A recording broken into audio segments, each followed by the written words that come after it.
오늘 하나님 주신 말씀 데살로니가전서 5장 19절로 28절입니다.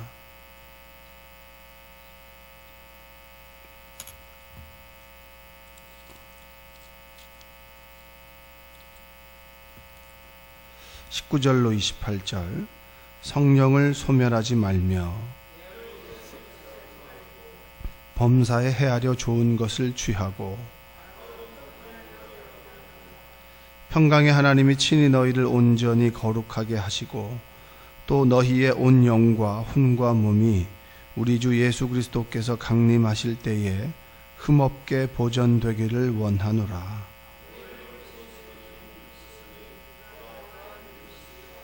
형제들아, 우리를 위하여 기도하라. 내가 주를 힘입어 너희를 명하노니 모든 형제에게 이 편지를 읽어주라.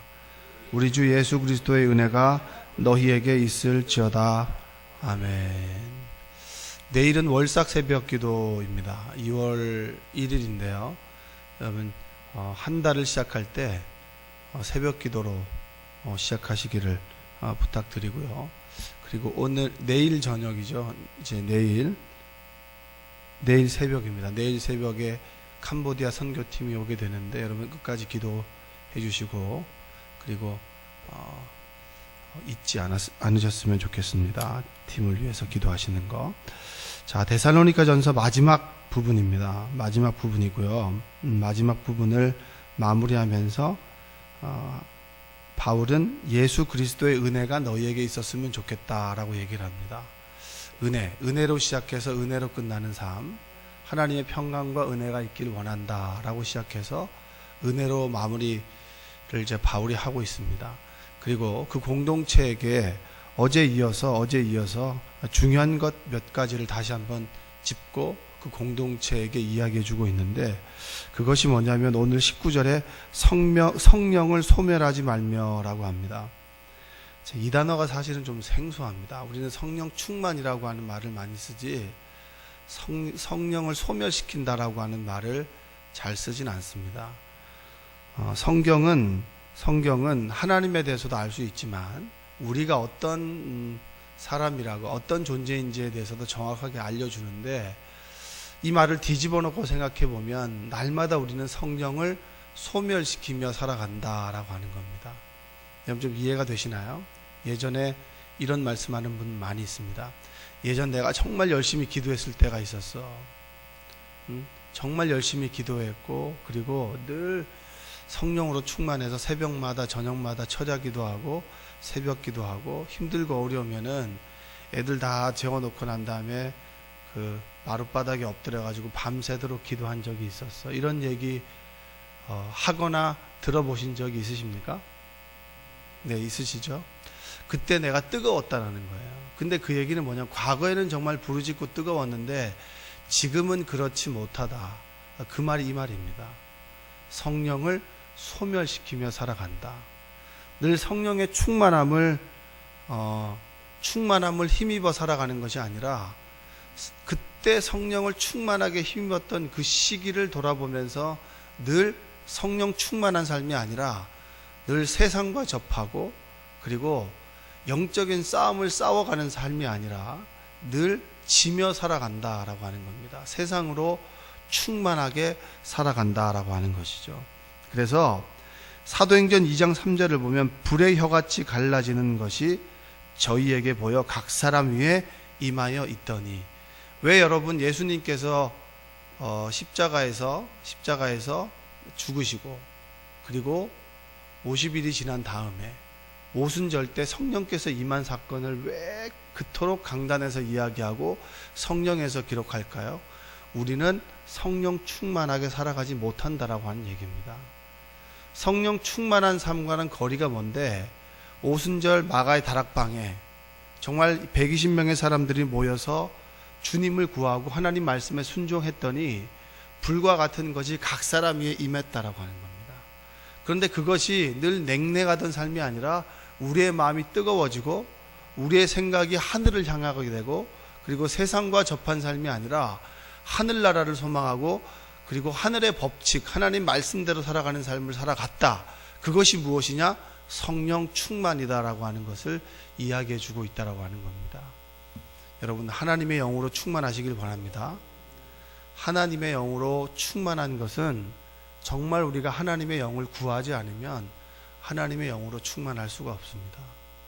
우리가 어제 여러분 하루를 좀 돌아보시면 하루 동안 주로 가장 많이 보고 듣고 그리고 만난 사람들이 누굽니까? 믿음의 사람들입니까? 아니면 미디어입니까? 아니면 하나님의 말씀입니까? 그걸 생각해 보면 우리가 뭘 먹느냐에 따라서 우리의 몸이 그 음식에 따라서 변화되지 않습니까? 예전에 그런 얘기를 들은 적이 있어요. 그 보신탕에 개 키우시는 분이 뭐 많이 있으시겠지만 옛날에 그런 어른들이 그런 얘기를 한 것 같아요. 집에서 키운 개는 먹지 않는다고. 그런 얘기 들어본 적 있으시죠? 집에서 키운 개는 내가 먹는 걸 먹잖아요. 내가 먹는 음식을 늘 먹는데 내가 먹는 음식을 먹은 개를 먹어가지고 어떤 뭐 좋은 그런 성분이 들어오겠어요. 그래서 남의 집에서 키운 개는 내가 안 먹는 걸 먹으니까 좀 낫다라고 하는 얘기겠죠. 여러분들이 하나님의 양식을 늘 먹는 사람은 하나님의 영으로 충만할 것이지만 하나님의 영이 아닌 또 생명의 양식 말씀이 아닌 다른 것으로 삶을 늘 채우는 사람은 성령을 소멸시키며 살아간다라고 하는 사실입니다. 여러분들 하나님의 영으로 충만한 삶이 되시기를 주님의 이름으로 축복합니다. 자, 그 다음에 20절에 보니까 예언을 멸시하지 말고 그리고 범사에 헤아려 좋은 것을 취하고 이렇게 얘기합니다. 예언을 멸시하지 말라라고 한 얘기는 예언을 멸시한다는 겁니까? 멸시하지 않는다는 말입니까? 예언이 뭐죠? 앞니를 점치는 건가요? 많은 사람들이 예언의 은사를 하면은 앞니를 점치는 것에 대한 그런 굉장히 동경을 가지고 있습니다. 그래서 우리 자식이 앞에 어떻게 될 것 같아 이런 생각을 많이 갖게 되는데 예언이라고 하는 것은 하나님께서 입에 넣어주는 말입니다.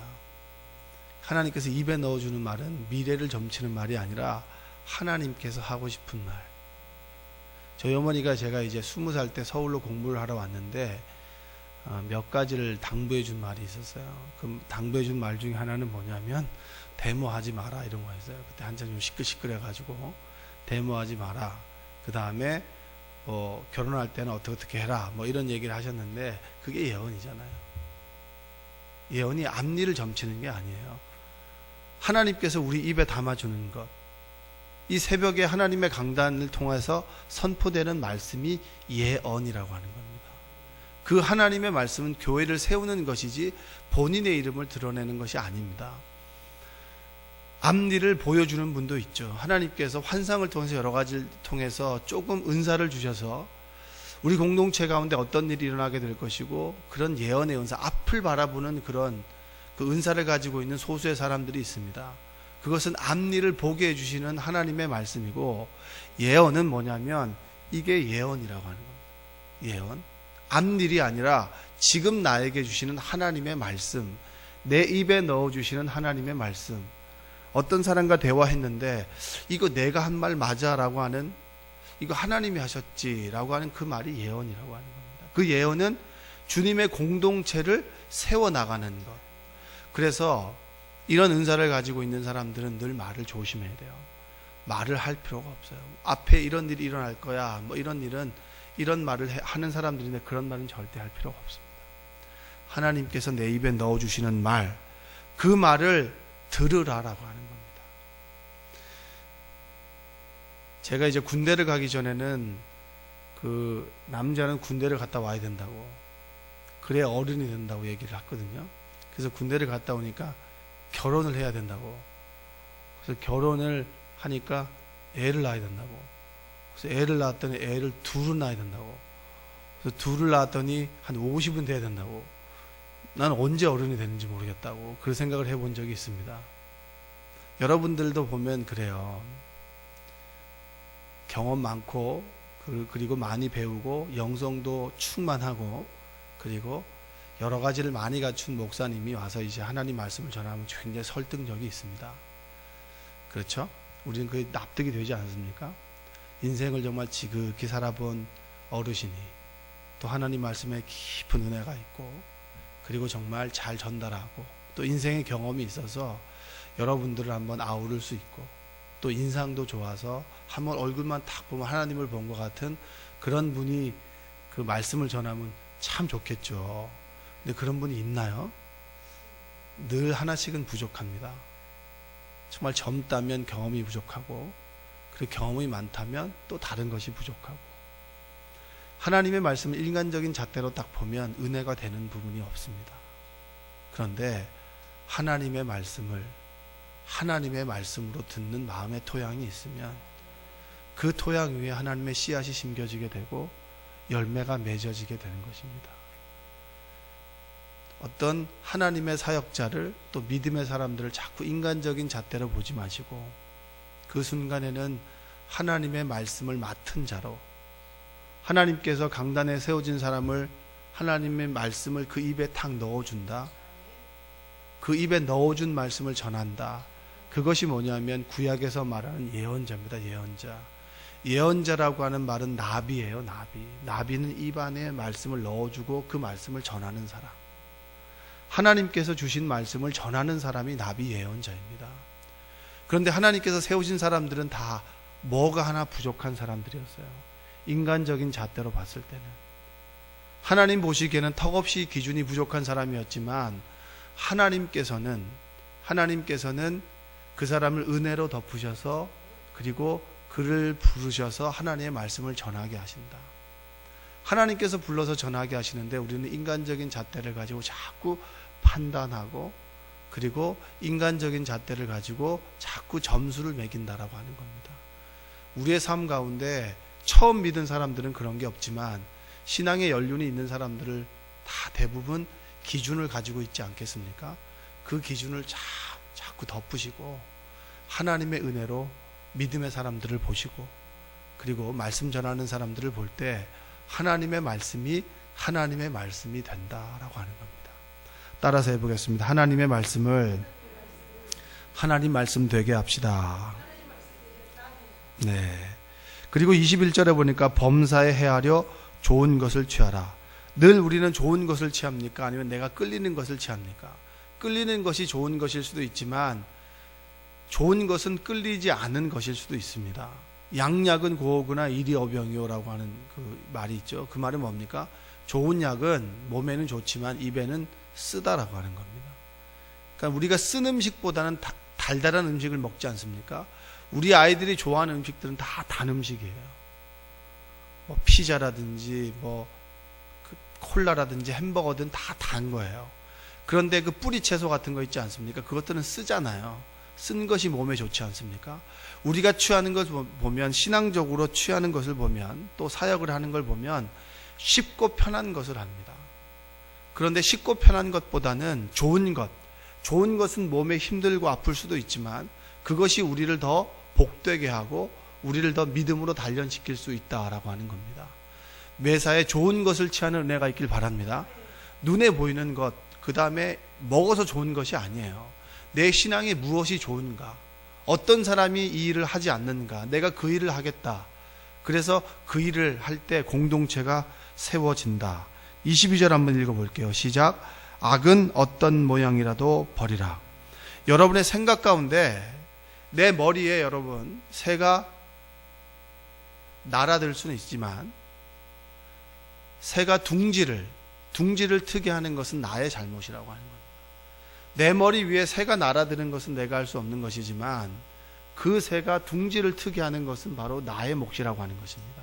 수많은 유혹이 있고 수많은 다른 나쁜 생각들이 우리를 지배할 수 있겠지만 그 생각이 나에게 견고한 진이 되지 않도록 하는 것은 나의 몫이라고 하는 것이죠. 여러분, 악은 어떤 모양이라도 버리십시오. 내가 이 말만 하면 상처를 준다라면 그 말을 바꿔야 되는 거예요. 끊임없이 주님께 부르짖으면서 하나님, 내가 정말 다른 사람에게 말로서 상처 주는 그러한 행동을 합니다. 어떤 모양이라도 버리길 원합니다.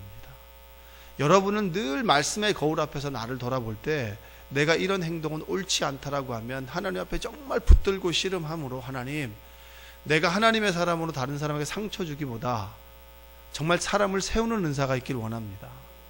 그러면서 부르짖으면서 어떤 모양이라도 버리는 은혜가 있길 바랍니다. 그리고 여기 계신 분들, 여자분들이 많으시죠? 집에 가시면 늘 남편을 세워주십시오. 할렐루야. 아멘 안 하시는 분이 있기 때문에 한번 좀 여러분 훈련을 좀 해봐야 될 것 같아요. 나는 남편을 세우겠습니다. 세상에서 기죽고 왔는데 집에서도 기죽으면 안 되잖아요. 여러분 눈에 볼 때 어떤 사람인지 모르겠지만 그 사람은 하나님이 보내주신 최고의 남편입니다. 여러분들은 기도로 돕는 사람들이고요.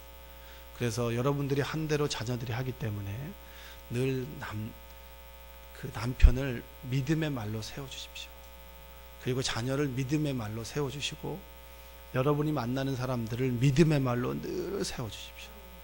어떤 자꾸 기분 나쁜 말로 아프게 하지 말고, 그리고 나쁘게 하지 말고, 물론 그 사람이, 나는 그 사람을 세워주는데 그 사람은 자꾸 나를 무너뜨린다 하여도 하나님께서 나를 세우신다라는 믿음을 가지시고 늘 믿음의 말로 세우는 말을 하시기를 주님의 이름으로 축복합니다.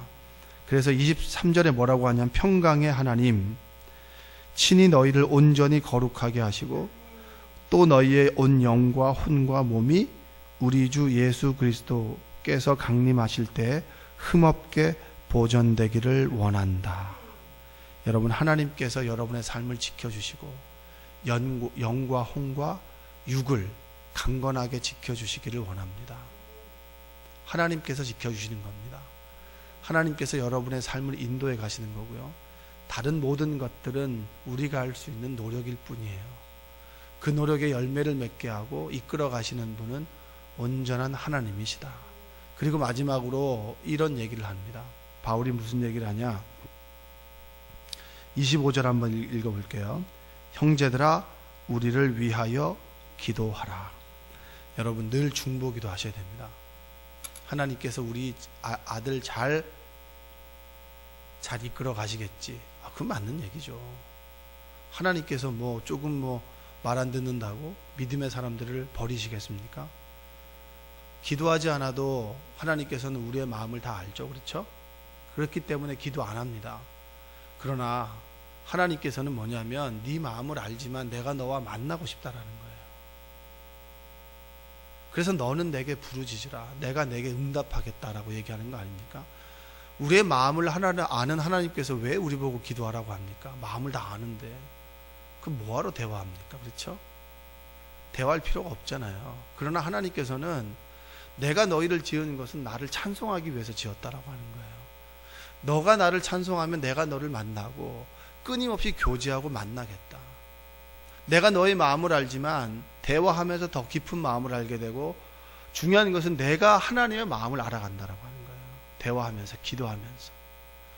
여러분, 늘 이 강단에서 서는 주의 종을 위해서 기도하는 은혜가 있길 바랍니다. 늘 이구영 목사님과 사모님을 위해서 기도하십시오. 가장 먼저 여러분의 기도의 1순위는 담임 목사님을 위해서 기도하는 겁니다. 마귀는 잘 알아요. 주의 종을 넘어뜨리면 교회가 넘어진다라고 하는 걸 잘 압니다. 어떤 교회는 마음의 밭이 좋고 어떤 교회는 마음의 밭이 조금 돌짝밭이 있는 교회가 있습니다. 어떤 사람은 정말 마음의 밭이 옥토 같은 사람이 있고, 어떤 사람은 가시떨기가 있는 밭에 있는 사람이 있어요. 그런데 여러분, 가시밭과 옥토의 차이가 뭔지 아십니까? 은혜 아래에 있으면 옥토지만 은혜 아래에 없으면 가시밭이에요. 은혜 아래에 있으면 옥토지만 은혜 아래에 없으면 여러분 돌짝밭이 되는 겁니다.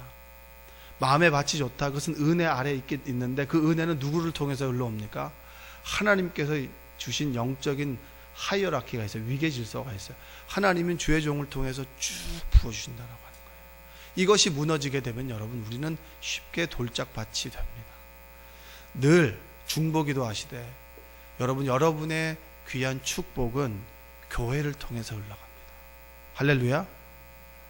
늘 주의 종을 위해서 기도하시고, 그리고 늘 여러분 믿음의 말씀을 전하는 사람들을 위해서 기도하시고, 그리고 여러분 늘 여러분의 가정을 위해서, 직장을 위해서 기도하시고, 늘 하나님께서 기도하고 중보기도의 사명을 주실 때 그거 기도하실 때 하나님께서 물론 40분을 기도한다라고 했을 때 내 자신에 대한 기도는 5분뿐이라 할지라도 하나님께서는 내가 중보 기도한 것을 통해서 나의 삶을 축복하신다.